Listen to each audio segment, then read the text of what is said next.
Good evening. We want to welcome our viewers of the Johnson City Government Information Channel on Charter Cable Channel 192 and Comcast Cable Channel 17 to this live telecast of the August 30, 2018 Johnson City Regional Planning Commission meeting. This meeting will be rebroadcast on Friday, August 31, 2018 at 12 p.m. At this point, I'll go ahead and open the meeting. Thank you for joining us. And if Commissioner Cooper will go ahead and start us off with the invocation and pledge of allegiance. Please join me in prayer. Dear Lord, we thank you for the opportunity to serve this community. We ask that you bring wisdom and fairness to this deliberation. Help us all to make wise choices in the best interest of our fair city. And as always, we thank you for the freedom that this country benefits from, and we ask you to hold in your hands all of the military folks around the world that are protecting that precious freedom. In Jesus' name we pray.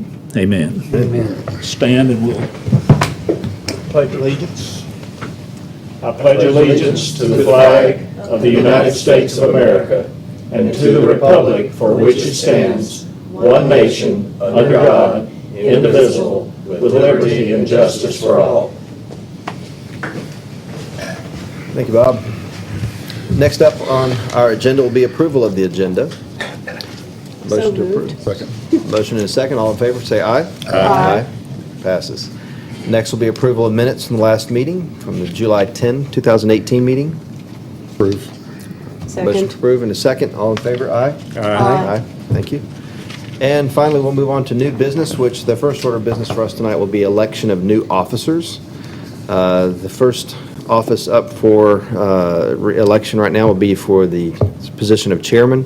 Who's not here, Mr. Chairman? Commissioner Harrell is not here. Mr. Chairman, I nominate Mr. Chairman Tim Zients I have a to continue motion. in his superb leadership. If there is a motion, I will accept. If there's a Second. A second, okay. Any further discussion? Seeing none, all in favor, aye. Aye. Opposed? Thank you all very much. I'm glad to continue. Glad to have anybody else do it too. Next will be for vice chairman. I'll make a motion for Mr. Bob Cooper to continue as our vice chairman. Second. Second, any discussion? All in favor? Aye. Aye. Motion passes. Thank you, sir. Appreciate you. And The celebration will be in order. Are you buying, Jack?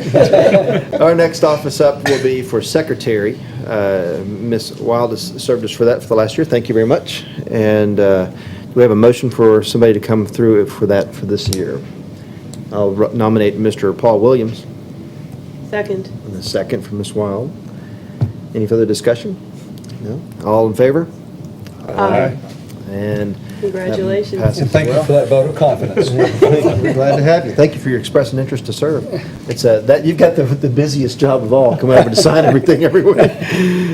Next will be the assistant secretary, and can we look to see Miss Stacy Wild? Can I move that she would do it again? Second. Second. All right. All in favor? Aye. Aye. So passes. Thank you very much. All right, we're set for another year. Let's move on to our next order of business, which will be discussion and approval of the West Walnut District Draft Plan. And this is a nice action plan that we've been working through with Kimberly Horn has here to present to us. So take it away, Song.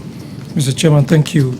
In November last year, the planning staff at the direction of the City Commission hired consultant firm Kimberly Horn to do a master plan for the West Walnut District corridor. Prior to that, some other significant work had been done by staff and by the steering committee or the task force that had led to certain changes in our zoning ordinance. For example, the establishment of the West Walnut District corridor in our zoning text. The developer, the consultant, was charged with doing 5 main things. First, to analyze the West Walnut District area existing conditions. Secondly, to engage the public throughout this process. The third, to create a conceptual corridor development plan, which is before you today for consideration.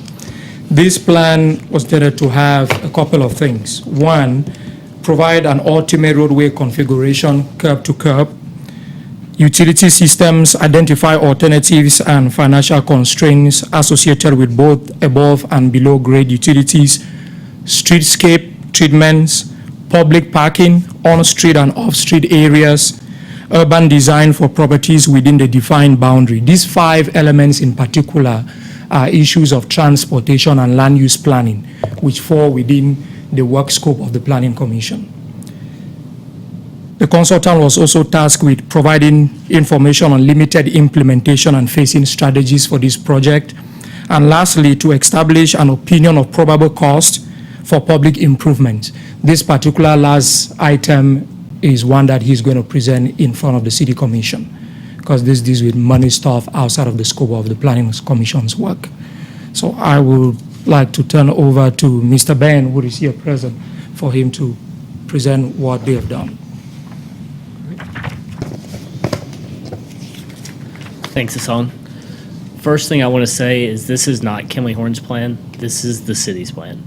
A big piece of conversation happened before we ever touched the plan, and we have to say thank you for Johnson City for that. Planning staff did a great job of engaging the community.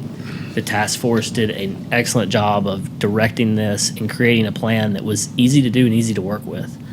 It's not very common that you have the kind of public buy-in that we had on this plan, and I know I've said that to this body several times, but that's impressive, and that's something that y'all should be proud of as a community.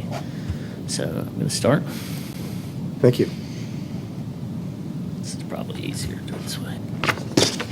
Okay, to give you a status update, we last met with this board on August 9th to have a joint planning meeting with city staff.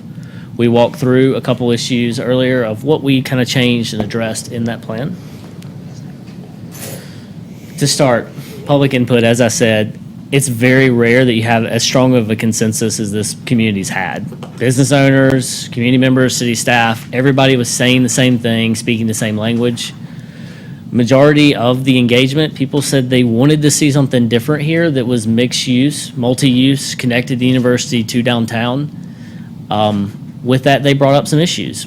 We have a parking concern on the western end. We have a relationship issue with Lynn Street. The eastern end, we have some stormwater concerns. Those are switched. Western end, we have some stormwater concerns. And traffic integration at University Parkway. From that feedback, we kind of came up with these 5 ideas of what the community really was pushing for. Access to and from the corridor, stormwater, utilities with the power line on West Walnut, transition from this district to the tree streets, to the university, to downtown, and then the parking concerns. When we started to look at the foundational data of existing conditions, there was already a zoning district that Asang pointed out that city staff and the task force worked to created a strong foundation. It protected the tree streets, and it created kind of a vast difference between the north side and the south side of Walnut Street. We saw that it probably needs a little bit more teeth to do what everybody intended it to do. There's also multiple overlay districts, which can be confusing to a layperson trying to understand what's going on. This could all be consolidated in the zoning. We analyzed the traffic. Most of the traffic concerns over here for West Walnut were pretty good. There's not a lot of level of service issues. The only places you see lower scores are in interactions with State of Franklin and University Parkway, and that's because University Parkway and State of Franklin have a higher priority, as they should. We analyzed the intersection at University Parkway and West Walnut. This was a big concern to community members. This was the most talked about part of this plan.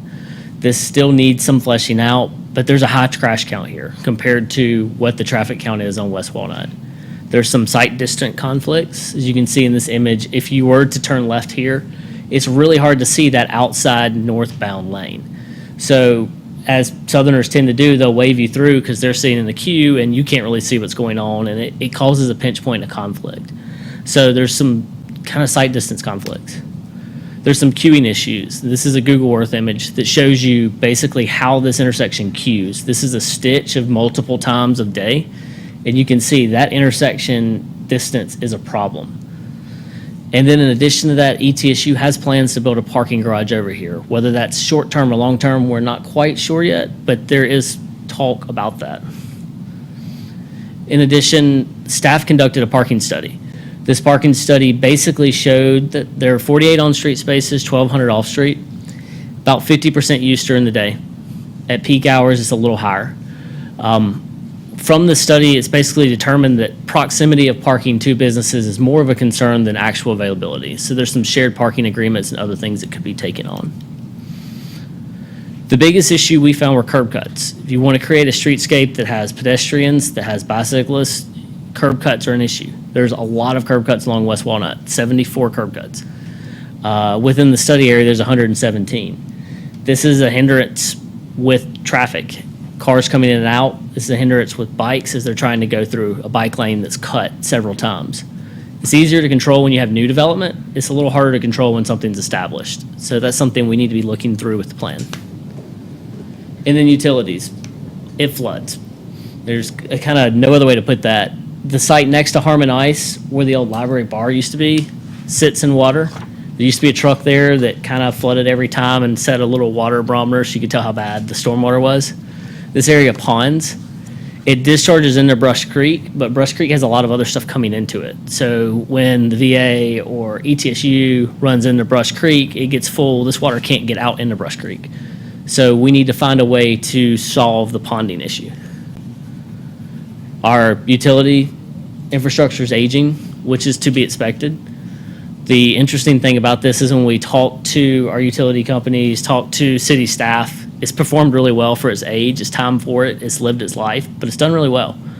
Water and sewer both are in the street, are a little older. They just need replacing. Gas runs predominantly on Lynn Street and is in segments of West Walnut. The big utility concern's power. We're trying to create a vibrant, walkable streetscape with streetscapes. With street trees and other elements, you have power lines running all along the north side of the street. So relocating those power lines is something that Bright Ridge has said they would be open to do, but we still need to discuss cost and how they're located. Distribution and transmission lines can be relocated by Bright Ridge. Secondary connections to the businesses would either have to be on the city or would be on the owner of the properties. We also looked at a market study.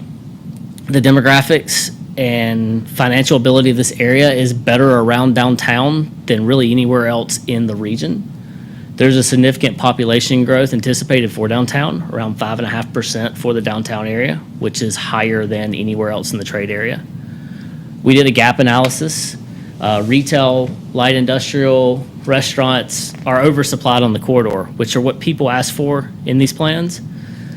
Residential density needs to be the driver to get those. So in order to get those services, there's going to have to be more residents in this area. We also did a susceptibility to change, and this map shows you where we see change currently happening, where properties are having active activity. They're listed for sale. They've been sold recently. They're in development now, like Model Mill, all the way down to properties we could see having development pressure in the future. And with that, I'll present the master plan. And this is a lot of text in this document. It doesn't really read well on the screen, but you should all have the document. The corridor master plan really focuses on those 5 things I talked about: access, stormwater, utilities, transition, and parking. When we designed the streetscape, we went with an urban form. It has 2 11-foot drive lanes, a 7-foot parking aisle on the north side of the street, a diverter between that parking aisle and 2 bike lanes that would connect downtown to ETSU, wide sidewalks with street trees to make it a more walkable district. This section shows how this could be designed. This is not a design document, as we've talked about. This is a master plan. So this will need to go into a design phase where these proportions can be tweaked and moved and worked with. But this is a general framework of how this corridor could develop and how we see it best developing for everyone in the area. We looked at streetscape elements or kit parts. These were things that we heard the community say that they really liked the look of. Brick's a big thing in Johnson City. We heard a lot of people even confirm that they really like brick, but they would like to see it in a little more contemporary manner. But we also heard an approach of traditionalism. So it's really hard to balance that traditional versus contemporary in brick, but there are products out there, and most of the products in this image are actually new products that work that way. We heard examples of landscape that people really liked heavily planted areas that were really naturalistic. Street elements, we heard more of, modern benches, modern light bollards, things that just make an area approachable and a place you want to spend time. Hardscape, the same story of varying materials, not just doing street concrete. We heard the biggest point of this was people want something dealing with the arts on West Walnut, whether that's an arts district, some vibrant art, some murals, just something a little different. And so we heard a lot of people saying they would like to see the arts kind of integrated in how this area develops. That kind of flew into bus stops and street crossings as well, of integrating the arts somehow in that. So it's not a traditional bus stop or shelter. The corridor today, where it has bus stops, it doesn't have shelters, and bus stop signs can literally be anywhere on the corridor, in a sidewalk, in a parking lot. They're not really easy to see. So people really wanted to incentivize and encourage people to use the bus. In addition to this, we talked about the teeth in our current Walnut Street zoning. So there's some conditions here that where we can make this zoning work better. And what our fear is, if we do all this investment in the streetscape and we don't invest in what zoning does, it could all go for naught. So we looked at the zoning code with your staff and came up with this list of items that could be implemented. This document does not say that all of those items will be implemented. So this really gives your staff the power to look through those and figure out what works best for the community, and really how to use this document to create an urban, walkable, vibrant street. And so these conditions can go in and change or sit on top of your existing zoning. So getting into the actual corridor master plan, it's a very long district, so I'm going to break it into 3 sections. Looking at land use, this is not prescriptive. So that's something to make sure that our constituents know, that everybody knows that this is not saying that this property has to be this use. But what this does is it shows us how we can use the uses to encourage what people want on the corridor. So the district is predominantly mixed use, which is what people ask for. We also have to balance that with some residential in order to get the commercial and things that people need. We saw a huge deal of people wanting to preserve historic structures. We see that as very important, in structures that can be preserved and that we highlighted in this plan. This again doesn't say that if you have a property that's not on this, that it's going away. That's not how this works. But this is here to show that you can balance your mixed-use, vibrant corridor with your existing structures. People wanted to orient structures to the street, so bringing your buildings closer to the street, but actually have them activate that street. They wanted to locate parking along the corridor that's publicly accessible, whether that's on street surface or on other sites. They wanted more green space, and in combination with that green space, to create stormwater solutions. The big piece here is stormwater. There's a stormwater concern here on the western end of the corridor. So with this, we created a preferred stormwater scenario. And that's utilizing the right-of-way and the excess property on State of Franklin that maybe isn't buildable on some properties, to create this linear stormwater trench that collects water, filters water, holds water until it can get to Brush Creek. So this creates an amenity compared to just a stormwater hole. So we feel this could be very naturalistically planted. This being done in almost every municipality. Very similar to what Founders Park is, except maybe some more naturalistic approach. It will be constrained in some areas where it can go into a culvert under the properties to connect to your other trenches that are created. This creates a feature compared to just creating a hole on your biggest and most important street side. So to break these sections up really quickly, our west side, this area is seen as an area that kind of integrates and interacts with the University Parkway and the university. You're going to see a lot more mixed use. This is where you'll probably see some of your commercial come in because it's so close to existing residents at the university. As you transition, you start to see a stormwater park and that stormwater feature get carried out, and you'll notice an extension of Cherokee Street. Cherokee Street, we see as a potential of creating that street grid that's consistent. Cherokee Street's the one that's missing today. Cherokee Street allows for better transition into the corridor and will help address the intersection at West Walnut and University Parkway. We see it as an edge to a stormwater park. So we have the linear stormwater feature, but we need 5 acre feet of storage. And that doesn't happen in just that area. So having a park that can be more of a trench, more of an actual usable park for stormwater is what we would like to see on this corridor. We used a case study of Pierce's Park in Baltimore, Maryland, which is an actual playground for kids with a lot of interactive features, but also teaches people about stormwater.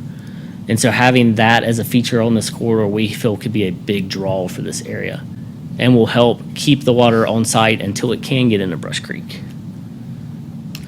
In our central section, we see a little more of the continuation of that stormwater, but we also see Model Mill.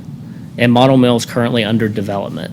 And so with Model Mill, it's going to create this mixed-use anchor on your corridor without this plan. So Model Mill is already doing this and is a huge potential for this and is a way to kind of kickstart and be a catalyst for this plan. With this area, we see Ash Street start to begin. We see Ash Street as a secondary street. Ash is not as important as West Walnut. It's not as important as State of Franklin, but it's still important. It's an avenue where we can create a traditional kind of Main Street feel, parking on both sides, and it's a way that we can start to benefit properties over there that have some parking concerns. Ash Street today is just kind of a back street that nobody really uses for parking, but to get from point A to point B. We think inviting people to park here and utilize this will help the properties on Ash Street to redevelop. We also saw a gateway park at the intersection of Sevier and Ash. This area already has some increased landscaping, but this really is one of the most visible pieces on this corridor because there's a bend on State of Franklin that kind of forces your eyes directly to this. It's directly behind JRH, and it's directly across the street from Model Mill. So it's an area that's going to see a lot of increased activity, and we think engaging that with a park could be a really cool feature to invite people into this corridor and create the connection across the street to Founders Park. And then the east section. This section is different because it's so close to downtown. This area feels like an extension of downtown right on Buffalo Street. There's a lot of older historic buildings here, and a lot of Johnson City's history actually occurred in this area. So this is a really important and vibrant piece to downtown. We focused the center of this area of extending Cherokee Street through to Union Street and to create a linear parking form. This doesn't have to be the configuration in the plan, it still needs to be designed, but this way would encourage people to park and would create activation beside the historic post office building that could be a really vibrant civic anchor for the city. With creating that, we took a section of Ernest Street between Walnut and Maple and turned it in, or Walnut and Lynn, and turned it into a walkable street. This street is flat, there's no curb. It's meant to be a low traffic street, but to create that pedestrian connection into the corridor. The addition of this is between I can't get my streets right, between Walnut and Ash, we are suggesting extending the pedestrian connection from Founders, from State of Franklin, into the corridor.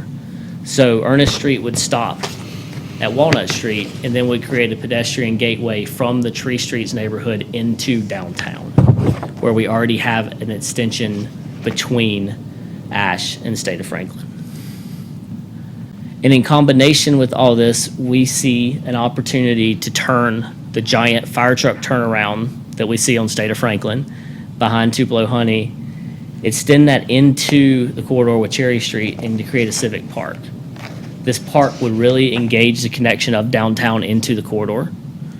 This park would connect this post office site that is just a beautiful architectural element in the corridor and connect it to downtown and really start to draw the eye and draw people into this section of the corridor.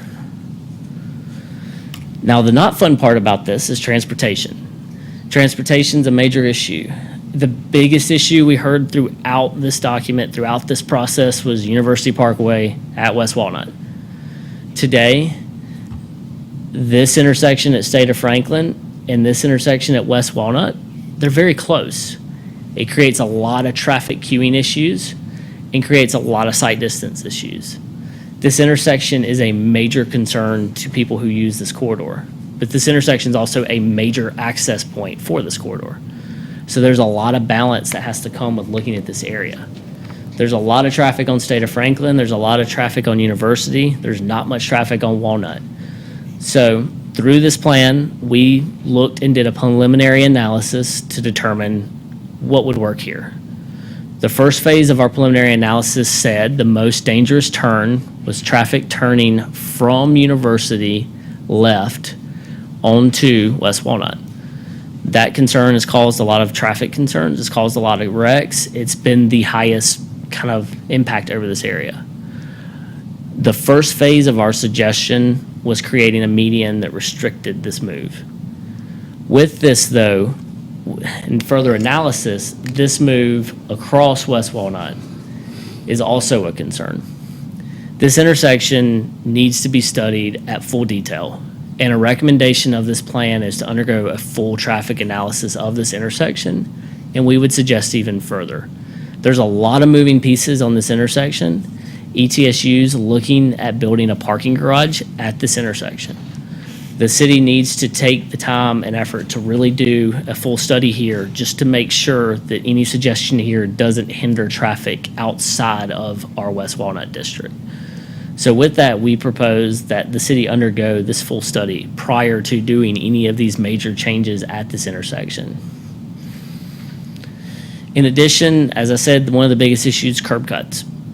Curb cuts are a hard thing to address, and we believe that we should undertake a curb cut consolidation plan to really start to talk to property owners of how do we share access. If we don't share access and we don't get rid of some of those 74 curb cuts, the streetscape will not work to the best of its ability. It can still work, but we need to find a way to address these things. So with this plan, we think creating a strategic approach to consolidating curb cuts is the right approach. We also think improving portions of Lynn Street can help with this. Part of this plan, we're taking Lynn Street and suggesting that it become one-way. This will help reduce some of the need of Walnut because Lynn Street then becomes a more efficient street to access property from. Today, Lynn Street operating as a two-way street just doesn't work some cases. With this, we know Lynn is not the perfect access point. Lynn does have some issues. Lynn does have some pinch points. So that needs to be part of our curb cut consolidation plan, is to make sure where we're consolidating curb cuts, we're not preventing places from not having access because of Lynn Street. In addition to that, we wanted to look at public parking. So with this plan, we've suggested several times the city to really look at strategic areas to get parking lots, to get parking availability. And we also suggested the streetscape be built with on-street parking. As planned, the streetscape has 230% more public parking spaces than it does today. That does not include surface lots. That does not include Ash Street. That is only West Walnut Street. So there is a major increase in parking along this corridor from University to Buffalo. The only place where there is a slight reduction would be between Campbell Street and Buffalo Street on the eastern end of the corridor. With that, we're proposing establishing Ash Street and extending Cherry Street / Union Street to have parking on it to make up for that limited loss in parking. And that brings me to the action plan of this plan. With this action plan, there are a lot of recommendations in here. There are a lot of studies. And so we've broken it down into 11 priorities or phases for the city to undertake in a particular order. With this, there may be something that comes up that changes this order, but these items are items that the city staff can use to start to create zoning documents, other documents to really make this corridor happen. And with that, I will conclude and thank you. Thank you very much. Thank you. First off, we really appreciate all of the work that's gone into this document and from your company and your group, but also all the people involved in all the different committees and the citizens that have put their work into this. It's quite impressive and a little bit overwhelming in its granularity, but that's what you need in a good master plan, because there's going to be a lot of questions over the years as we go back and look at a document like this, and that's how I understand this. This is a guide. It's a guidepost to help us come together and solve questions and problems as we move through the process of making this a single coherent district that functions well together. And I think that's what you put together, something that's going to function well together. So that's what I want to applaud you and your group for. So thank you again. Thank you. Having said that, I thought tonight would be a good time for us to have some discussion amongst ourselves of what our concerns are, our questions are regarding the document, and this is a point where we need to vet it together and approve it. I like the plan. I've identified 4 or 5 things that we have all discussed together that maybe not only can we say, hey, this document works, but let's begin to move this process forward to make sure that parts of it can be implemented if it sure is the will of the commission, the city commission itself. And I think we can help that process along by directing staff and saying, yes, we like this, let's begin to implement parts of this document that should be done to just to help give more information, really, to the city commission. So I identified about 5 things here. Number one, I thought that I would say overall that we like the document and approve it. That would be my thought for even a motion from this body. The second would be that we begin to direct the staff to begin to present to us form zoning recommendations for this district. That should be something that's done early in this phase so that we can prevent confusion as we move forward. The sooner we're all of one mind of how we want this area to be developed, the sooner we can give direction to developers and property owners, the better. So I think having the form zoning recommendations come quickly would be correct. I would say that we approve the plan with the extra direction that we ask staff to come back to us with form zoning recommendations. In addition, I think it would make sense to go ahead and ask staff to begin the traffic analysis that may require further approvals to spend the monies that are necessary for the analysis.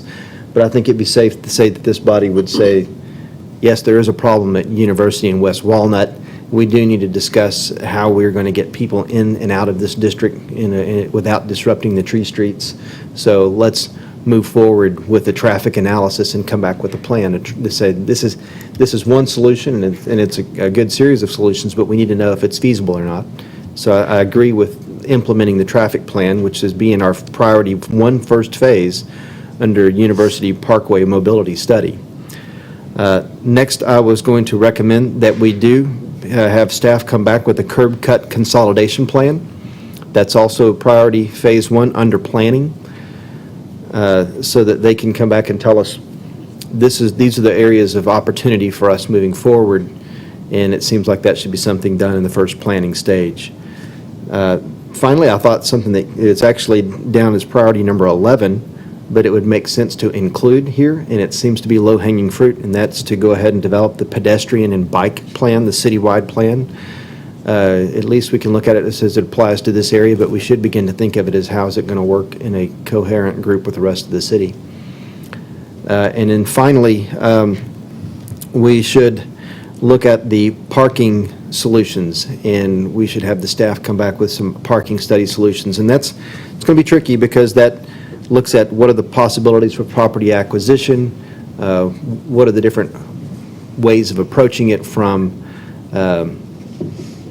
I guess more than just physically where do you want the parking, but how do we pay for it, and how's the city planning to look into solving that in a way that's actually attractive. It's easy to find parking places, but are they going to be at a place where people want to use them? So we'd like to have our zoning staff specifically look at these 5 things. So the curb cut plan, form zoning, we need that back for us.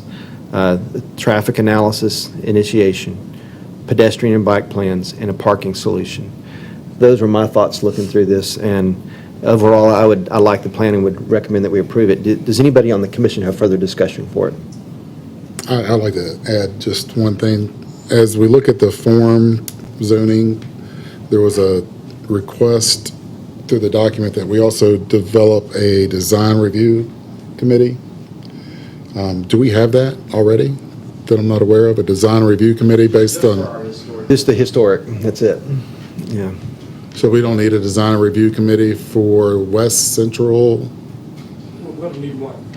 The historic district only has authority only over the historic district. Right, This so particular corridor expands beyond So that. if we look at this form, zoning for the central and the west, will you not need a review committee? If the planning commission can set up a design review for any development that comes up within this particular corridor, that's something that can be done. I think it's something we might, as a committee or as a planning commission, might want to look at. I think it'd be worth for discussing. I think there's pros and cons of the district, as we've seen as we were dealing with the signage and the murals and some of those types of things in the downtown areas. I recall that when it starts becoming more of an opinion of the district, instead of a prescribed, you can use these colors, Right. then we start getting into potential legal problems, and it might be easier to just make sure that we really like what we write in our form zoning than to open ourselves up for something that could be described as opinion or whimsical. You worry about discrimination in those types of issues. So we can have staff opine Says all. about the utility of it. It'd be nice to have our fearless leaders also, experienced city staff, speak to that as well. Any further additions to? I just have one question or a thought. Maybe we ought to have the Development Authority engaged with some of this as well, because they're working on trying to develop downtown, and this could certainly play into that corridor with downtown. So I'm suggesting that we include the JCDA in some of our discussions. Excellent. How would you recommend that? Should they come to our next, should we go ahead and distribute this plan to them and then invite them to come to our next meeting and I think discuss with us? that would be a great idea. Okay, we can certainly do that. Nicole, we can do that, can't we? All right. I would just like to comment on the traffic study. Part of this traffic study is going to be, if it's possible, to open Cherokee Street, because that's going to influence the traffic on University Parkway. The other important thing down the line, if it's going to be maybe early to do a traffic study if you don't know, if the university can't make up their mind what they're going to do shortly, because that is going to be huge as far as this intersection is concerned. And therefore, we'll have to get the timing of the traffic study right, because it might be too soon to start with it right away. But it's just something to think about. Thank you for the input. Kind of agree as far as Cherokee Street could eliminate some of that congestion. I don't know where we are as a city on wanting to implement Cherokee Street or not, but that seems to be a pretty dynamic piece to the puzzle. So part of, if you go and do a full traffic study, you can expand your parameters to include Cherokee Street and actually do the traffic study, including it and excluding it. And also with the traffic study, potentially include or exclude the university's parking deck. So the traffic study can be based on, if they do this, this is what it says. If they don't do it, this is what it does. So all those parameters would be in a full traffic analysis for the area Okay, and should be considered. it should be in that. Yeah. And you'd be happy to help direct the staff for the traffic analysis? Right.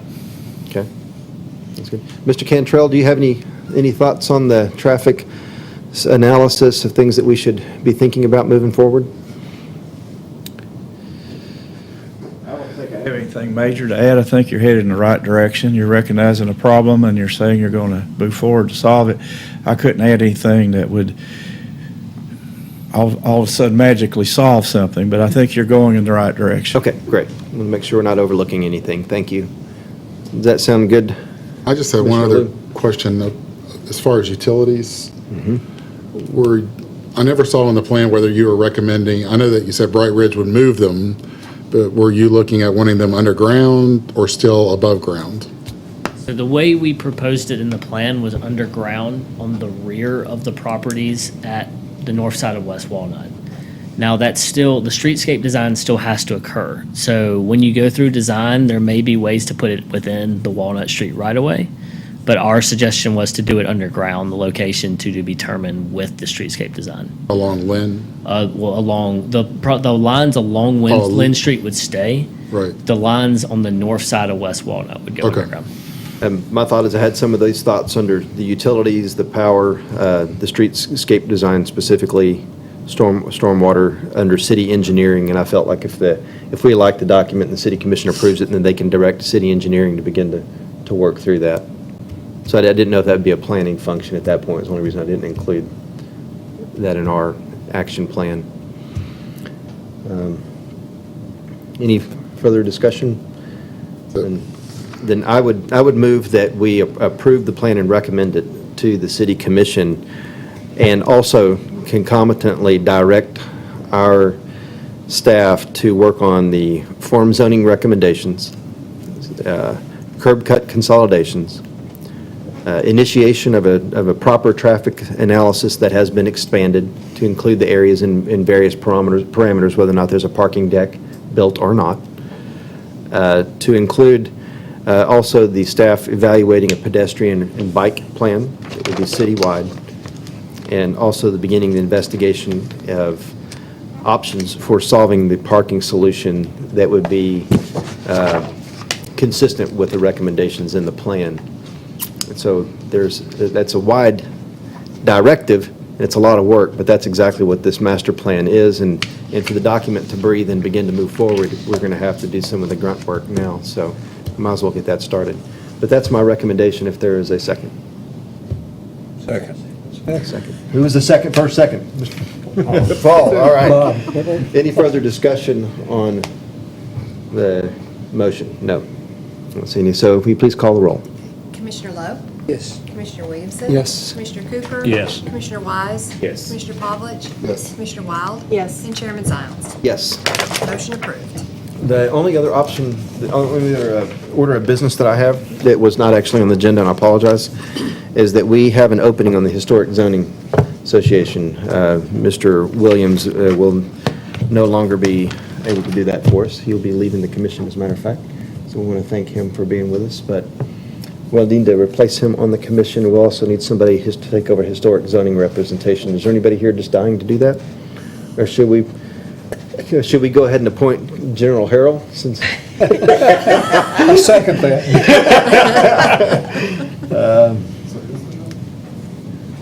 Mike Williams Is he also leaving the planning commission, Yes. did you say? is moving out of the city apparently. Oh, So, do I have any volunteers, or he is this wasn't here something? long. It'd be nice to have a volunteer because the next meeting for the HZA is the day before we meet. So. Jack, can you do that? Do you want to do that? I'll be slow. You're too slow. I don't know. You beat us off here tonight. I started earlier. Once a month? Once a month. Once a month. On what day? Mainly focused Tree Streets and downtown at our two historic districts. What day? The fourth Tuesday at 5:30 here. So a lot of thought, there's a lot of review of what's going on downtown, up and coming projects downtown. Yeah, it's fun, it's exciting. I'm getting a very vigorous. Getting some kind of this- signals from the sound. Oh, she can't hear Stand you. up at the She mic. can't hear you. Oh, You, I thought you were yelling at us, and I was racked with guilt, but you're actually yelling at him. I get it now. dancing back there. It's a fantastic amount of fun, so one of you should volunteer to join us. Could we For have those, code? for those who can't see, the control room was I do too. acting very expressively. We also at your have the absence chairman. from the I mic. was confused what sounds like. Exactly. How would our chairman characterize the time commitment? Yeah, Mr. Chairman of the And Historic Zoning Commission. don't snow us. don't Hal. sugarcoat. Give us the truth. Oh, you don't have to get up. You can do it from your seat. No, Yeah. You don't have to use this most recent meeting as an example.